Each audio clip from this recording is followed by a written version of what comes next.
घर ऐसा था वो नहीं जला। वो किसका घर था? एक विभीषण कर ग्रह क्यों नहीं जला?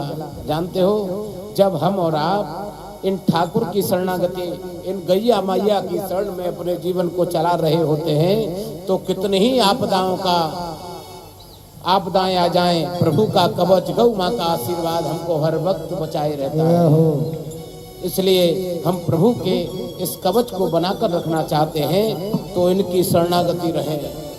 ग्रस्त जीवन चल रहा है हमारा आपका, प्रतिदिन का हमारा नियम हो, प्रतिदिन कुछ न कुछ गौ ग्रास हमारे घर से निकले और हम स्वयं अपने हाथों से इन गौ माँ को खिलाएं। क्या होगा? 33 कोटि देवता विराजते हैं इन गौ माँ में। और इतना नहीं, गौ माँ की सेवा करने से हमारे जो पितृ है ना, उनको इतना आनंद मिलता है कि उनका आशीर्वाद रूपी कृपा हमारे ऊपर बरसती रहती है, धन धन से परिपूर्ण रहते हैं। इतना नहीं, परिवार में खुशहाली ही खुशहाली रहती है। लेकिन ये कब होगी जानते हो? जब हमारे यह स्वयं के हाथ इन गौ माँ की सेवा करेंगे। हम इतने बड़े ना हो जाएं कि अब हम गौ माँ की सेवा के लिए भी हमारे यहाँ से केवल जो घर में काम करने वाला है उसको ड्यूटी दे रखी है। भैया ये 2 रुपए की सब्जी ले जाना और उसको डाल आना, या 100 रुपए का आटा ले जाना डाल आना, ये भूल कर अपराध मत करो। भले ही 5 रुपए का लाओ, लेकिन प्रेम से लेकर आओ, मेरी माँ को खिलाओ और प्रतिदिन इनको प्रणाम करो। क्या होगा जानते हो? कितनी ही बीमारियों ने घेर रखा है आपको।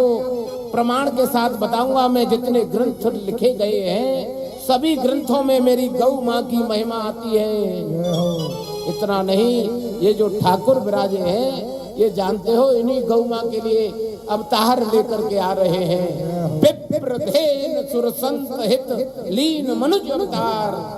और इतना नहीं प्यारे, कभी बहुत जर्जर पीड़ा से हम और आप घर जाएं, ठाकुर ना करे।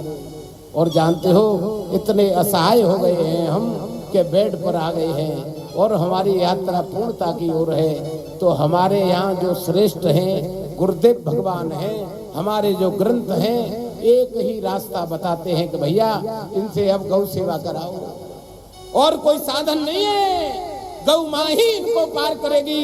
अरे इनसे आकर के रोज प्रार्थना करो मेरी माँ, वह दिन हमारे जीवन में नहीं आए उससे पहले हमारी मन की गति को बदल देना और हमारे ये चरण कमल प्रतिदिन गौधाम आए, हमारा मन सधे, फिर गौ माँ की सेवा करें। जिस दिन से गौ माँ के दर्शन लाभ करेंगे आप, गौधाम आएंगे, अरे लाला जीवन में अलौकिक बदलाव आएगा, करके देख लेना।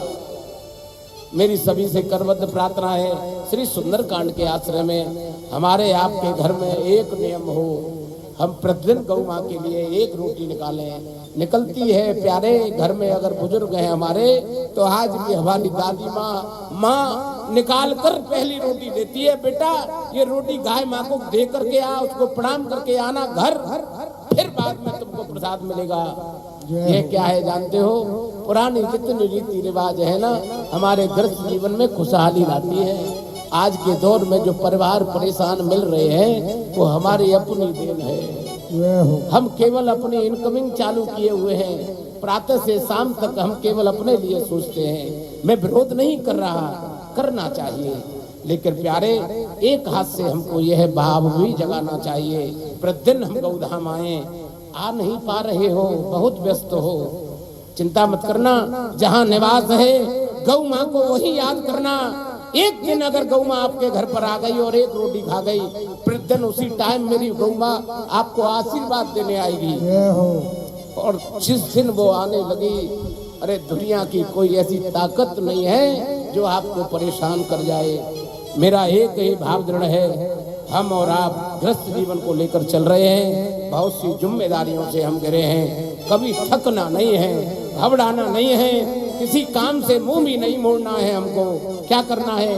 थोड़े में से थोड़ा निकालना है। प्रतिदिन गौ माँ की सेवा करो, चींटी भगवान को दाना डालो। अरे भैया ये पक्षी भगवान है जिनको चोंच दी है, इनको दाना डालने का नियम बनाओ। क्या होगा? ये परहेत है। श्री रामचरितमानस जी में प्रभु साक्षात कह रहे हैं, कहाँ जटायु जी को गोद में लेकर के कह रहे हैं जटायु जी पूछते हैं प्रभु मैं मांसाहारी हूँ, भजन नहीं बनता मेरे पर, लेकिन आपकी मुझे गोद मिल गई, इसके पीछे का कारण क्या है? ठाकुर बताते हैं लाला ये केवल एक ही साधन है जो आपने साधा है। क्या? परहित। पर माने दूसरा, हित माने भला करना।